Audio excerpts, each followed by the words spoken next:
Okay, so we're gonna continue talking about probability. I know that some of you still haven't submitted the midterm. You need to do that ASAP. So please do that. Okay, so let me bring up my notes. Taking thing. Very soon, I'm gonna start like today. Alright, so let's add a page. So we're gonna talk about probability distributions. Okay, so I'm just getting my thing ready here so that I can start doing the notes. Let's just set up. Alright. Okay, so let me go into the writing mode. Okay, that's not what I want to see. There we go. Okay. So, let's talk about what we're going to be doing. So, we have learned a lot of stuff, but let's sort of highlight the stuff that we've learned about. So, we've learned about data and how to deal with the distributions of variables. So perhaps you remember, like, if we have a numerical distribution, what was the stuff that we cared about?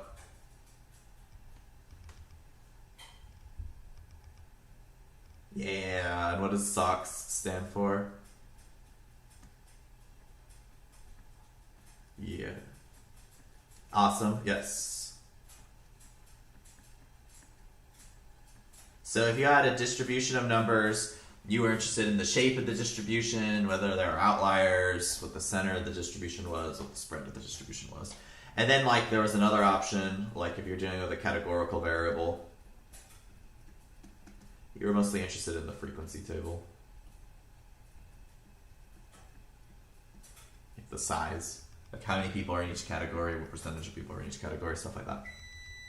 Oh my god, okay, one second, I have to click off on my stove, sorry.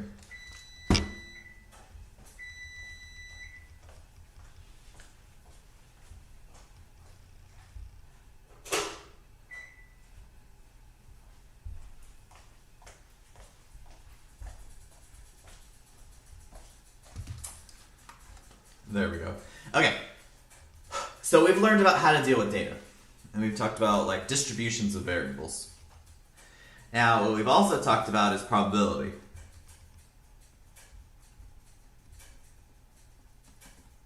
Okay. And we learned that probability is not about one event. It's about what would happen if you kept repeating a process forever and ever. So in other words, what proportion of events happen if you repeatedly perform a random process?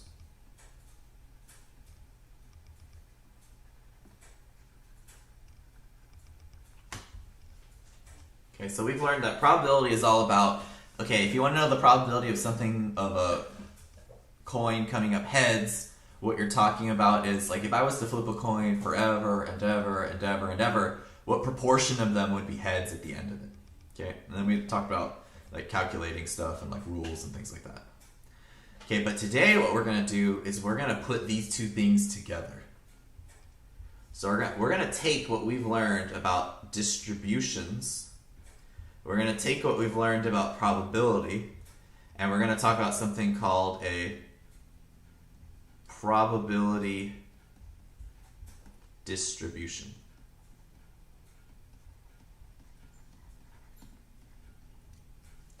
Yes, this is all cumulative, basically.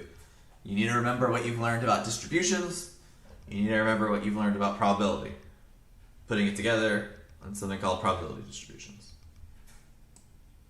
Okay? So hopefully this sort of, like, just you have those two things in your head, because you're going to need to think about both of them. Okay, so let's talk about, like, what are these probability distributions? Okay, so let me write a definition. So, oh my god.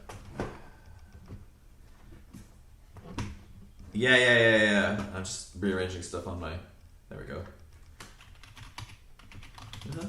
So a probability distribution is a table of all disjoint outcomes and their associated probabilities.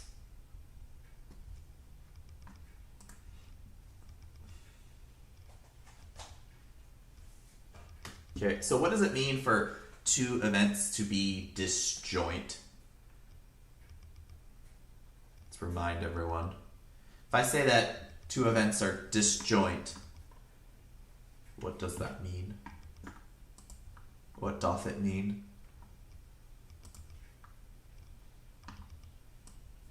Can't happen at the same time. Awesome, yeah. So A and B are disjoint if they cannot happen simultaneously. So can't occur together would be a good way to say it. Yeah, can't happen at the same time.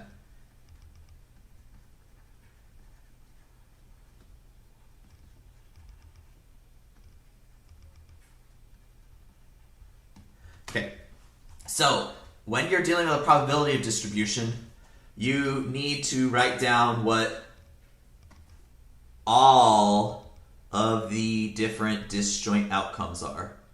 So this is only possible if you know what all the outcomes are. Okay, so this means like a lot of the time... Oops, let's do that in green. I like green. Okay, so you need to know all the disjoint outcomes. So you need to know this ahead of time. So you must know all outcomes ahead of time. So does it make sense because you have to know all the outcomes ahead of time?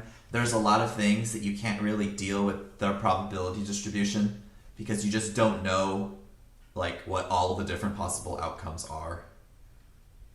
Okay, so like you have to be realistic in what you're dealing with. Disjoint means that the two events can't happen at the same time. It's also another word for that is mutually exclusive.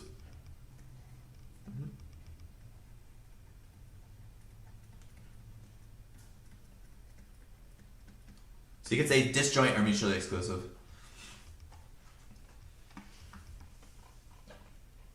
So like, let's make up an example of this.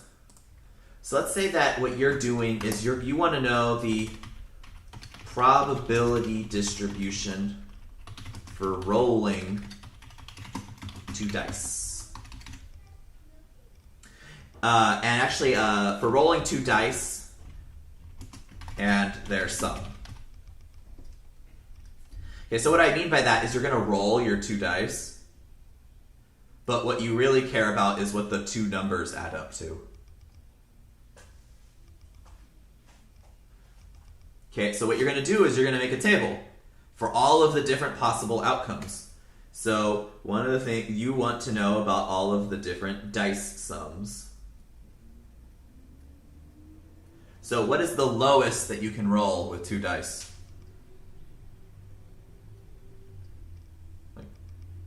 No. Because each die can be a 1. You add them together, the lowest you can get is dos. Okay, and you can roll a 3. How could you roll a 3? You could roll a 1 and a 2. You could roll a 4. You could roll a 5. You can roll a 6, a 7, an 8, a 9, a 10, an 11, and then finally a 12. How do you roll a 12? 2 6s. Okay, why might you be in... So then you want to know... These are all the different outcomes. Right? You cannot roll a 13. It's just impossible with two dice. You cannot roll a 1. It's impossible because there's no 0 on one of them. Okay, so then you need to know, well, what is the probability of each of these happening? If you write these two things down, that is your probability distribution. So we want to know, hey, what's the probability of rolling a 2? What's the probability of rolling a 6? What's the probability of rolling a 12? In other words, if you were to keep on rolling forever and ever, let's write this down. If you were to roll two dice repeatedly and record their sum, what proportion of the rolls would be 2, 3, all the way up to 12?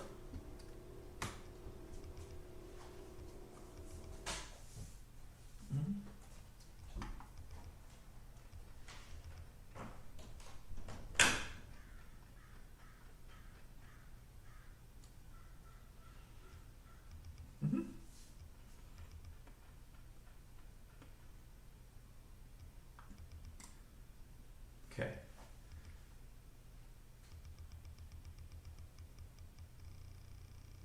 Okay, so let's talk about how you would like calculate this. So, you have 2 dice. What are the different possibilities for your dice?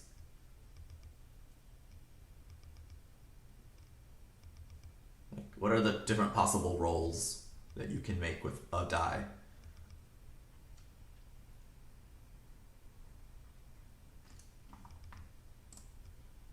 Has anyone ever played the game Craps? Oh, so I meant 1 die at a time. So you can roll oops.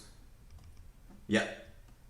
1, 2, 3, 4, 5, 6. So that's 1 dice, but I'm rolling 2 dice, so I also have to write over here 1, 2, 3, 4, 5, 6. So does that make sense? We have dice 1 and dice 2.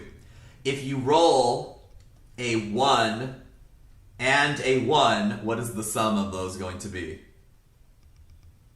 2. So does that make sense? That's why I have a 2 here. Okay? So we can go through and we can see, oh, if you roll a 1 and a 1, that's a 2. If you roll a 1 and a 2, that's a 3. If you roll... So let's go by color. So if you roll a 2 and a 1, that's a 3. If you roll a 1 and a 2, that's a 3. If you roll a 3 and a 1, that's a 4. If you roll a 2 and a 2, that's a 4. If you roll a 1 and a 3, that's a 4. So does everyone see how I'm color coding this? I'm color coding the sum. So you see how like the the same numbers are grouped together by color? Okay, this will be useful for us later. Okay, if you roll a 4 and a 1, you get a 5. If you roll a 2 and a 3, or 3 and a 2, or a 1 and a 4. And 5 and a 1 is a 6. 4 and 2 is 6. 3 and 3 is 6. So you get a bunch of 6s. And then you get a bunch of 7s. 6 and 1, 5 and 2, 3 and 4, 4 and 3, 2 and 5, 6 and 1. And then you get 8s, 6 and 2, 5 and 3, 4 and 4, 3 and 5, 2 and 6. And then you get some 9s. Oops. Yeah, 9s. And then you get some 10s. Like a 6 and a 4. A 5 and a 5. Are there any questions about where these numbers are coming from? Like, do we see how I'm taking the number from up here in the column? That's one of my rolls. And then I take the number from over here. Right? So if you look at this 10, we rolled a 6 and a 4. Is everyone bueno on where these are coming from? Or should... Yeah? I just want some reactions to know.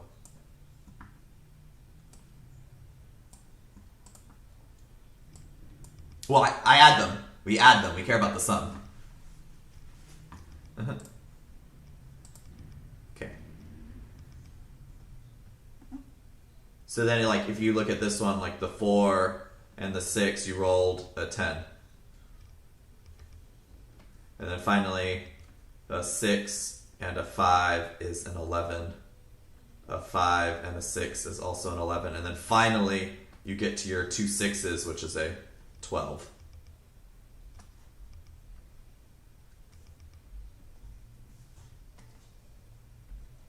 Okay. Yeah. We'll pause.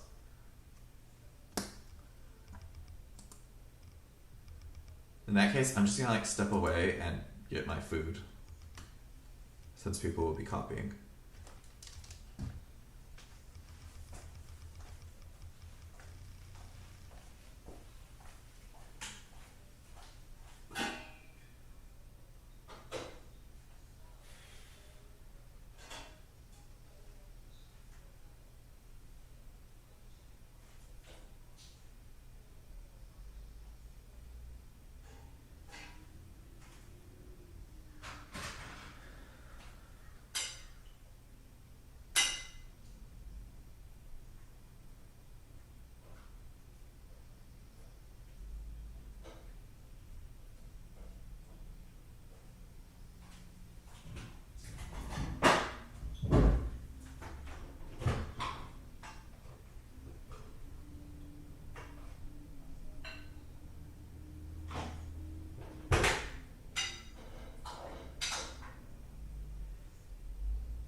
back.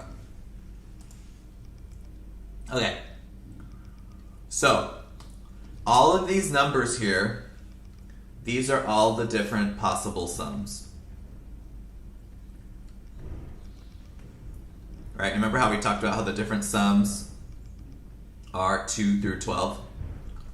Right? You can see 2 working your way all the way over to 12. Don't know if Canvas is down. Last I checked, no. Okay, now if you look, how many different possible outcomes are there? And the answer is not 10. Alright, so there's probably something wrong with it. But question, how many different possible outcomes are there?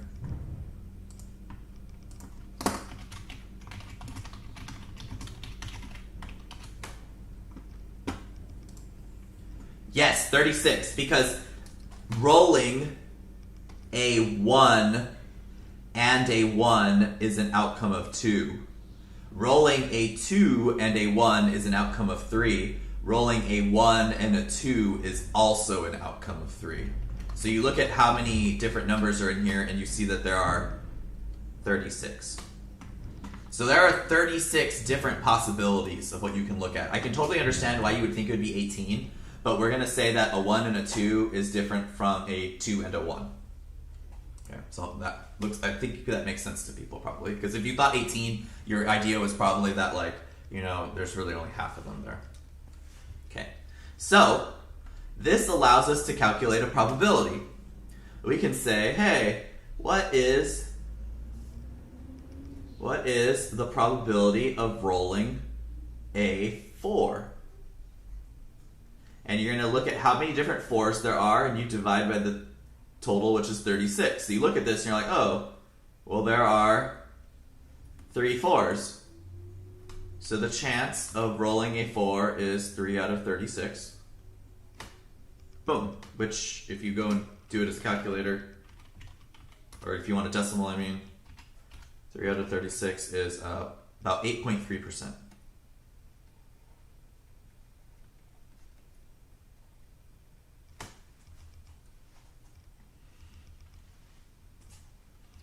Okay, so you can use this to fill in your probability distribution table. So right here where it says probability for 4, we would write 3 out of 36. Okay, now you do that for all of them. How many different ways can you roll a 2?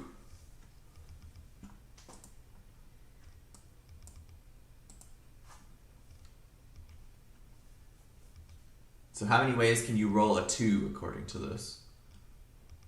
Yep. So the probability of rolling a 2 is 1 out of 36. How many different ways can you roll a 3? Yep, so 2 out of 36. How many different ways can you roll a 5? Yep. Yep. How many different ways can you roll a 6?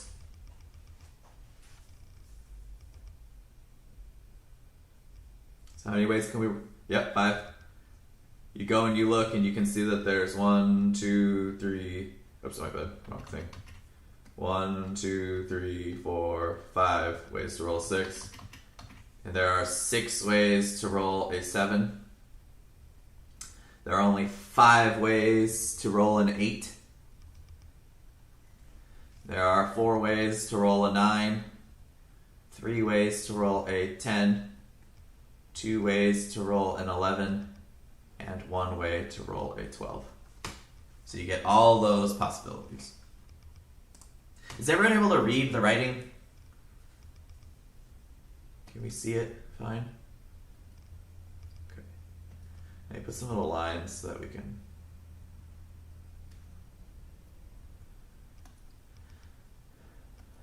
do this.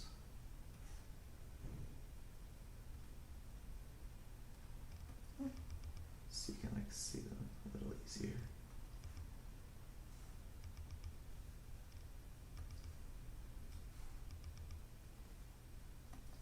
So I'm just putting them in there. That way you can tell. I know that sometimes people have a difficult time like seeing what lines up.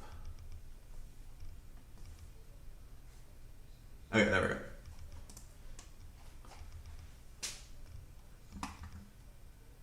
So looking at this, what is the most, if you're going to roll 2 dice and look at their sum, what is the most likely thing for you to roll? Like the single outcome, which is most likely. What is it? Yeah, you're most likely to roll a 7. Now, does anyone know how the game Craps works? Has anyone ever played Craps? It involves rolling 2 dice. Does anyone know? Like what the different outcomes are when you play Craps?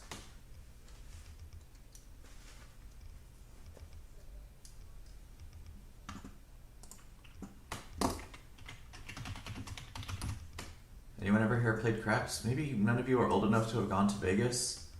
None of one's ever played like Craps at home. Oh, okay. So in Craps, you lose by crapping out. Does anyone know what the rolls are for losing?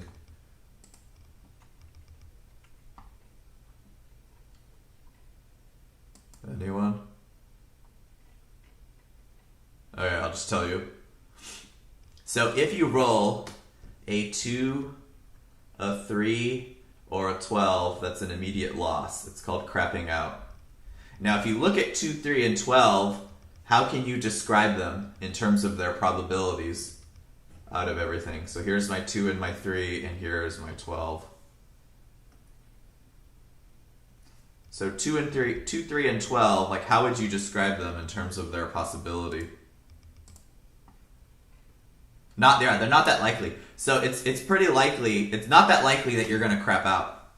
Now the way that you win in Craps immediately is you roll a 7 or 11, which is called a natural. It's a win. And if you look, your 7 is right here, and your 11 is right here.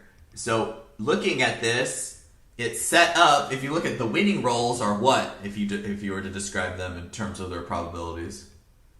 Yeah, Vegas is boring as a minor. But like 7 and 11 win. Now, what's the interesting thing about this? Like, if you look at those rolls, how would you describe them in terms of probability?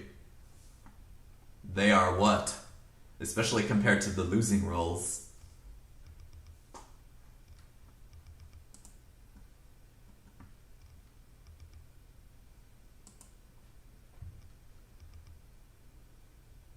They are less rare. The chance of rolling a 2 is 1 out of 36. What's the chance of rolling a 7?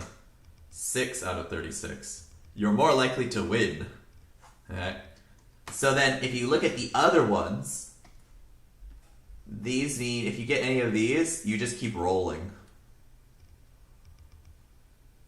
So like, you only win if you roll a 7 or 11. You lose if you roll a 2, 3, or 12. Rolling a 4, a 5, a 6, an 8, a 9, or a 10, which is actually the bulk of what's probably going to happen, is you just keep going. Yeah, so you have a higher chance of winning than you do of losing, interestingly enough. Okay. So we've made our probability distribution table. Now it gives you an idea of like how likely each roll is. So there's some rules when you make probability distribution tables. Oops, fools. Rules for probability distribution tables. 1. The outcomes must be disjoint. You can't it's impossible to roll a 3 and a 4 for the sum, so that's okay. What else needs to be true? Each probability is a number between 0 and 1. Where 0 would mean a 0% chance of something happening, and a 1 would be a 100% chance of something happening.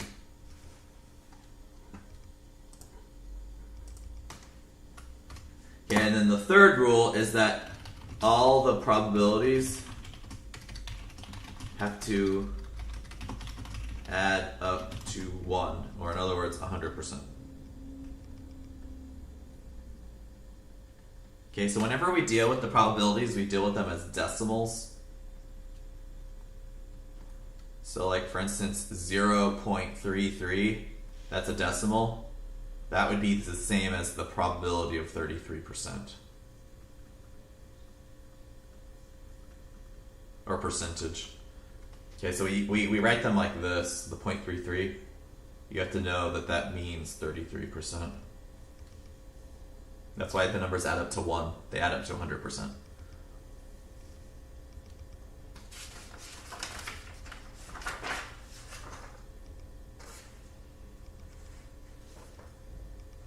Okay.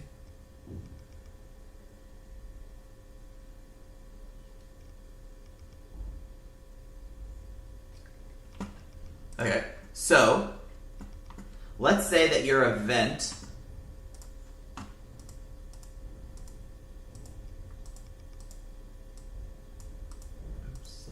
type right one. There we go. Let's say that your event A is rolling a 7. Okay, what is the probability of A happening? According to what we wrote down. What was the probability of rolling a 7? I don't want to scroll back up, so just give me the number. Thank you. Can someone plug that into a calculator for us to give us our decimal? It's going to be like 1/6. So what's 1/6? It's probably like 32%. No. It's going to be like 18% or something like that. But what is 6 divided by 36?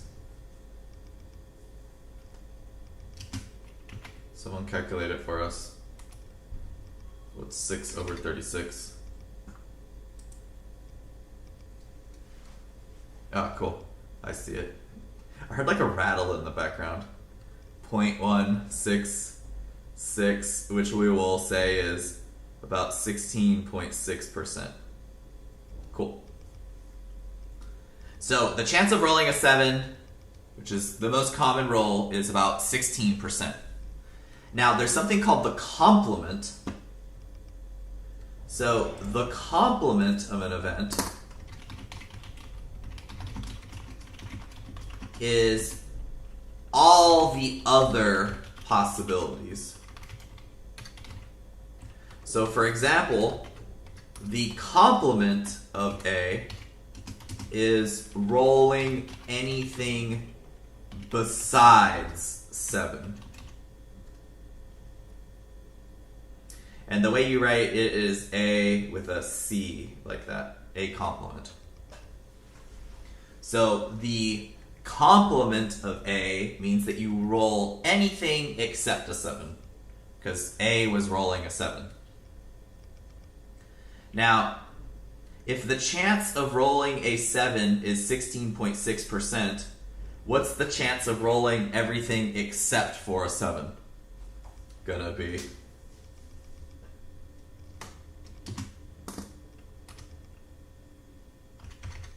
What do we think? So if the chances of rolling a 7 was 16.6%, how much is left over to roll anything except for a 7?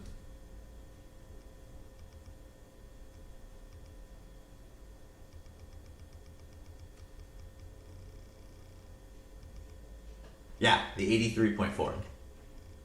Get 0.834, which is 83.4%. So if you're wondering how we got this, what you look at is this number and this number. You notice that 16.6% plus 83.4% adds up to 100%, because this one's rolling a 7 and this is rolling anything but a 7. That's all the possibilities. They have to add up to 100. Okay, so your rule here is that the probability of an event plus the probability of not that event happening is 1. So in other words, if you want to solve for what the probability of that event not happening is, you do 1 minus the other probability. So 100% minus 16.6 is 83.4.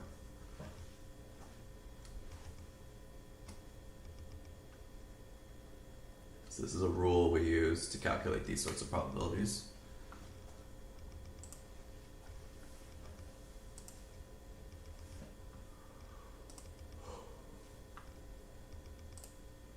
All right.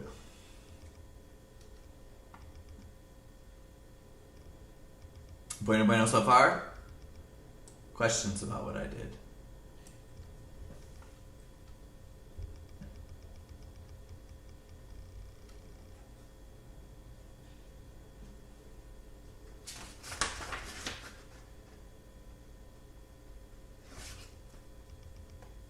Oh, okay. So my event A is rolling a 7 up here. Okay, so what is the complement of A? Rolling anything except for 7. Right? So not 7 means anything that wasn't 7. So a 1 would be a not 7. A 2 would be a not 7. Does that sort of make sense? Instead of saying everything except for 7, I just say I rolled a not 7. Right? As a shorthand for all of the other numbers. It's a little weird, but okay, cool. Yeah, usually once I say it out loud, it's like, oh, okay, I get it. So, like, you've got the 7, and then the not 7. The not 7 is, like, all that other stuff. Because we don't want to have to write down, like, oh, I rolled maybe a 1, a 2, a 3, a 4, a 5, a 6, an 8, a 9, a 10, an 11, or a 12. It's just so much easier to be like, it was not 7.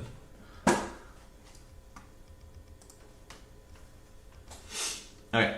So whenever you say, like, not something, that's usually the complement. Complement and not that happening are the same.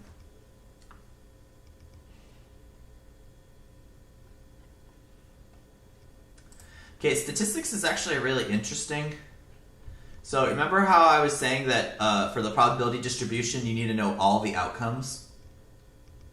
Right? And they have to be disjoint. So you get into interesting things, like what if you're looking at the probability distribution of the biological sex of a baby?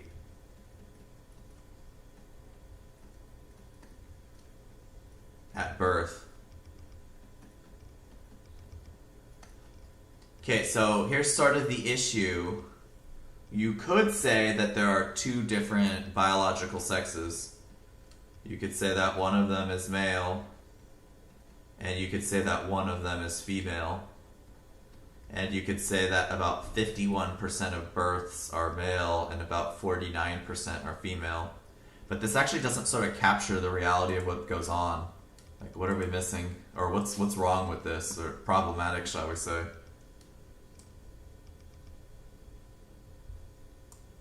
Are these all of the possible outcomes? If we're talking about biological sex of a baby at birth. Let's see what we think here. Has anyone ever heard of something called ambiguous genitalia? Yeah, there are people who, intersex. Sometimes they don't seem to fit what we think. And statistics is a way of looking at the world, and now you can sort of see why in Western society there's these categories that are made, because a lot of these cultural evolution happened in tandem with statistics. So one of the assumptions of Western science, and like for the most part it's a pretty good assumption, is that we know that there's only 2 biological sexes. That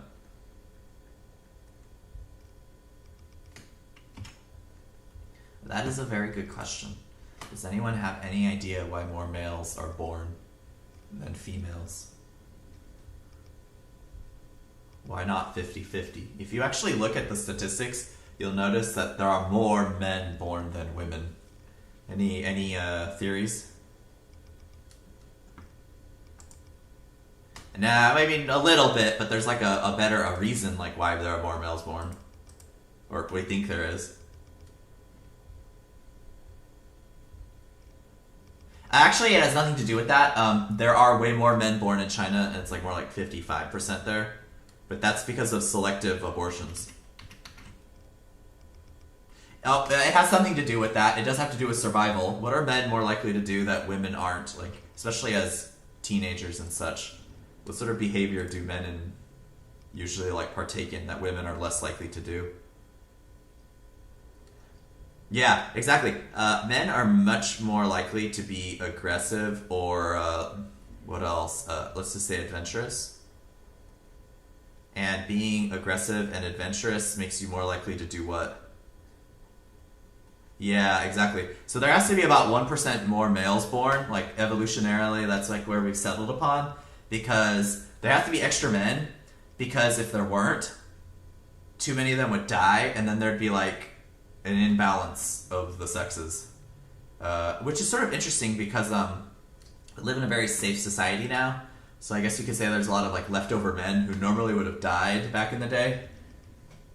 So, interesting thing, yeah. Our aggressive, adventurous behavior. Like, men are more likely to do shit like race their race their cars down the street, or like, you know, jump into a pool with alligators, like Florida Man or something.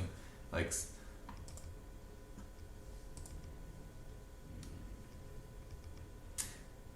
yeah, there's other reasons for that though. That has to do with age. So if you look, yeah, exactly. If you look at the population as a whole, women live longer. So notice, what did I say? I said sex of the baby at birth, right? So men are capable of procreating their whole lives, but yeah, they're still like, for some reason, usually it ends up being. So yeah, at the end of if you look at the whole thing, women as a whole form a larger group, but if you look at people of like reproductive age, it usually ends up being pretty balanced. Yeah, so men die off earlier. That's why if you look at it as a population, they don't make up 50%. But if you look at like reproducing males and females, they're usually pretty matched. Mostly because you need to probably because you need to form what's called a sexual pair or a sexual dyad. Like, once the woman is impregnated, she usually needs help. Right? So usually couples form for the length of a pregnancy plus like a couple years. So like every woman needs a man to some extent. Like historically, maybe not so much anymore, but there's some good reasons for why. If you look at people of the reproductive age, like you need it to be able to split half and half. It's a lot of work to take care of children, so you need like a partner to do it with. So anyways, yeah, it's like interesting how there's more men born because of that. Otherwise, there'd be like people who wouldn't have someone to help them. So anyways, I digress. We've talked about this. Now we can move on to the next thing. I sort of went off on a tangent there. Okay, so let's talk about independent processes. So let's say you have some process, two processes, process A and process B. They are independent if they have no effect on each other.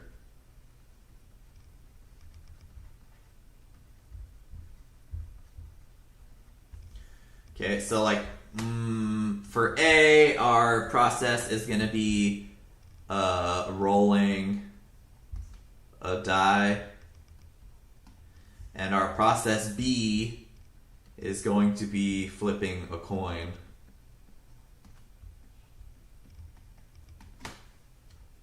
Okay, these are independent because, I feel like I'm in biology class.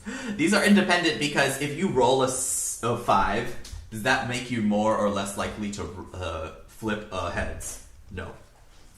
Okay, so the outcome of the dice roll has nothing to do, or in no way influences the outcome of flipping a coin, presumably. I mean, it doesn't look like it. So we would say that these two processes are independent. Okay, now, if you have independent processes, if they're independent, the probability of A happening and B happening is going to be equal to the probability of A times the probability of B. Okay, notice this is only if they are independent.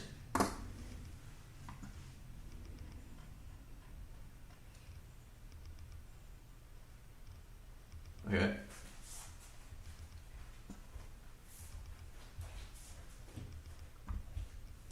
Okay, so for instance, if you want to know, hey, what is the probability of rolling a 7, or sorry, rolling a 5, and the probability of flipping a heads, you would ask yourself, hey, what's the probability of rolling a 5? And multiply that by the probability of flipping a heads. Now, what is the chance that you roll a 5? Well, that'd be 1 out of the 6 possibilities. What's the chance that you flip a heads? That'd be 1 out of the 2 possibilities. And then you would multiply them together, and there's a 1 out of 12 chance of rolling a 5 and flipping a heads. Like if you have your two things, like you roll it one and you flip the other. Okay, but this only works if they are independent. Okay, so we'll talk about something where it's not independent.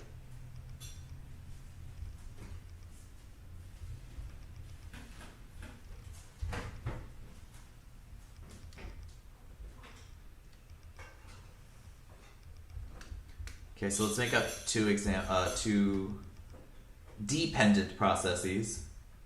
Let's say that A is going to be owns a Tesla, and B is going to be is a douche. Okay. Are these independent events? No. I posit that if you do own a Tesla, that you are more likely to be a douche. No offense to the Tesla owners out there. So in other words, I would say that like if you know event A, that actually changes what the probability of event B happening is. Okay, so I would say that these are dependent since Tesla owners are more likely to be douches. Not that all of them are, I'm just saying more likely. Okay, so like basically being independent means that knowing the outcome of one means that you actually can like say something else about the outcome of the other. So because I know you own a Tesla, I'm now like, do you know what? Okay, so like think about it this way. Like, what's the probability that any person is a douche? Like, you meet some random person, like what percentage of people are douches? Like, in the whole world. Like, if you're just walking around, what's the chance that you come across someone who's like a complete dirtbag / douche? Just give me a number. They're like, what?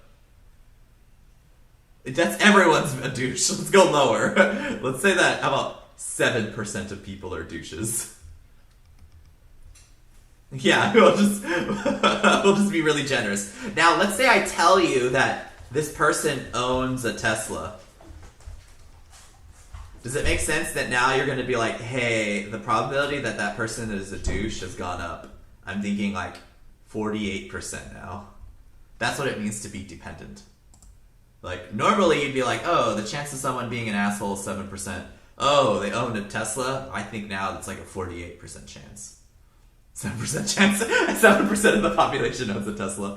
Nice. I see what you did there. But does it sort of make sense if they're dependent, that number changes? Okay, like you're like, oh, they own a Tesla, and you're like, wait, I don't think there's a 7% chance that they're a douche. I think now that it's like a 48% chance. Okay, and actually that's what we're going to talk about now.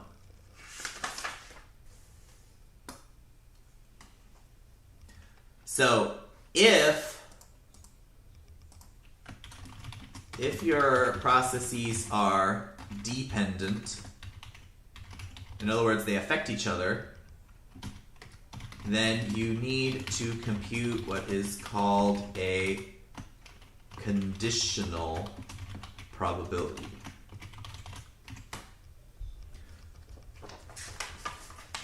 So if they're independent,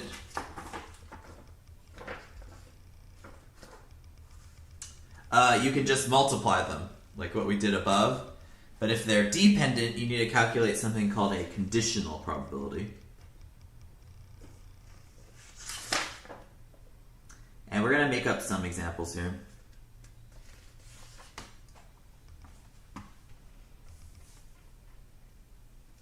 Okay, so let's say that one of your variables is the person owns a Tesla. So either you own a Tesla,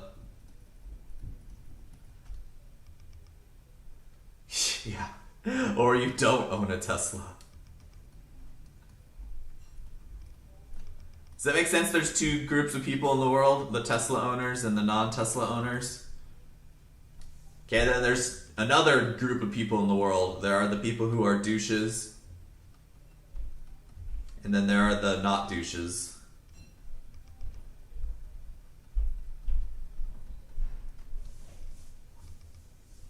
Okay, so let's say you had a sample of 500 people.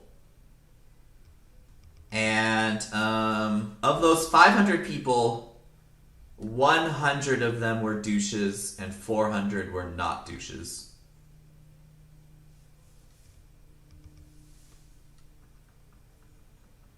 Okay, now, of those 100, of the 400 not douches,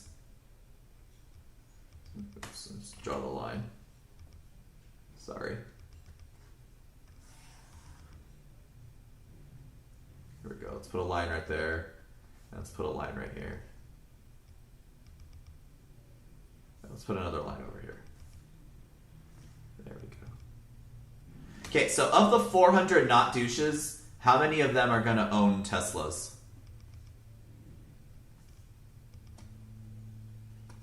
So of the 400 people who are not douches, how many non-douches shall own Teslas? Give me a number. So there's 400 people and they're not assholes. Of the non-assholes, how many own Teslas? It's gotta be 50, cool. Which means there were 350 non-assholes who didn't own Teslas. Now, 100 people own Teslas. How many of them are gonna be douches? No, we can't do all of them. We gotta do all. Cool, thank you. And then 3 of the douches don't own Teslas. Okay. So, a conditional probability works like this. We write the probability of A bar B. So that little bar right there tells you that it's a conditional probability. What this is telling you is we want to know the probability of outcome A given that B is true.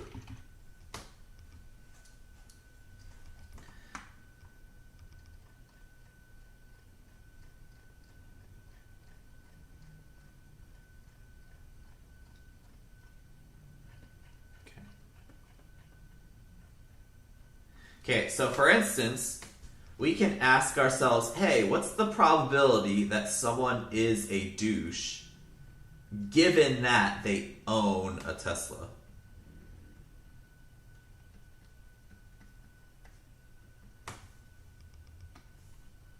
So this is the...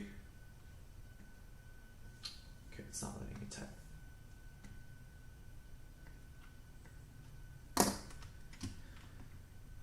So this is the probability someone is a douche if they own a Tesla.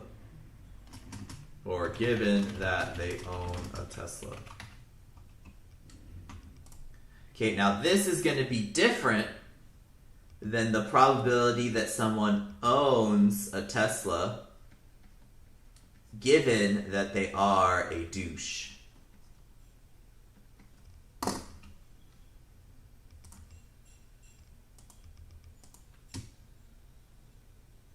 So the order matters. Probability someone... I can't type. The probability someone owns a Tesla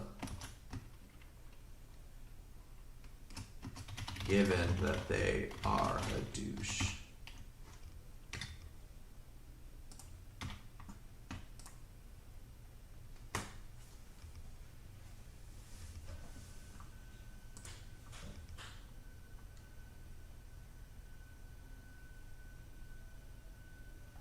So let me show you how to calculate this.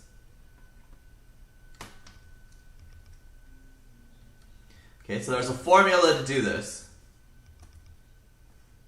So the probability of A given B is you calculate what's the probability of A and B happening, and then you divide that by the probability of B.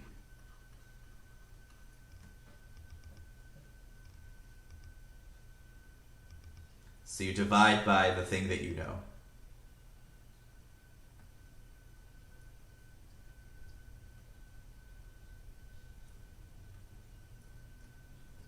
Okay, so you have to look at the second thing, and that's what you divide by. So you have to look at this. You have to look at that.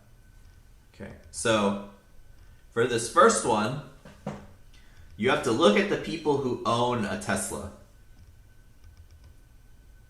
So where are the people who own Teslas?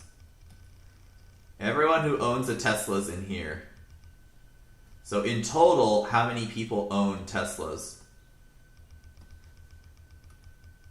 If you look at that, how many people in total own Teslas apparently? Yeah. So you're going to put 147 on the bottom. Now, so we're looking only at the people who own Teslas. Now, of those 147 of people who own Teslas, how many of them are douches?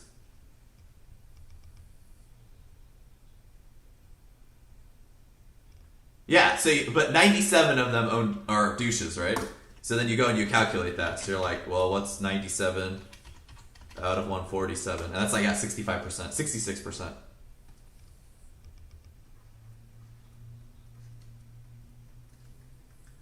So what's the probability that someone is a douche if they own a Tesla? It's about 66%. So in other words, 66% of Tesla owners are douches. Okay, now the other one works a little differently. It says, hey, what's the probability that you own a Tesla given that you are a douche? So you have to find all of the douches first. Now all of the douches are all of these people. How many douches in total were there? 100. And out of those 100 douches, how many of them owned a Tesla? Yeah. So, in other words, the way you would interpret this is you would say, hey, 97% of people who are assholes are also Tesla owners. Whereas the other one is you would say, oh my god, 66% of Tesla owners are also assholes. So they're slightly different numbers. So the first one is, hey, let's say that you know someone owns a Tesla. What's the chance that they're an asshole? 66%. The second one says, hey, let's say that you know someone is an asshole. What's the chance that they own a Tesla? 97%. yeah, I know. I love these examples. Like you can make really offensive ones. Hopefully no one was offended. I hope there are no Tesla owners here. I mean, they're probably assholes, but whatever. Everyone's allowed to be an asshole. And they're all douches, or who knows. Most of the people I know who own them are sort of, I don't know, they're rude. I'll just say that. Yeah, I'd say it's pretty accurate. I'm going off of like my experience here to come up with these numbers. So yeah, scientific studies have proven it. It's a fact. Alright, so we're gonna continue with this tomorrow. I think we'll just end here slightly early.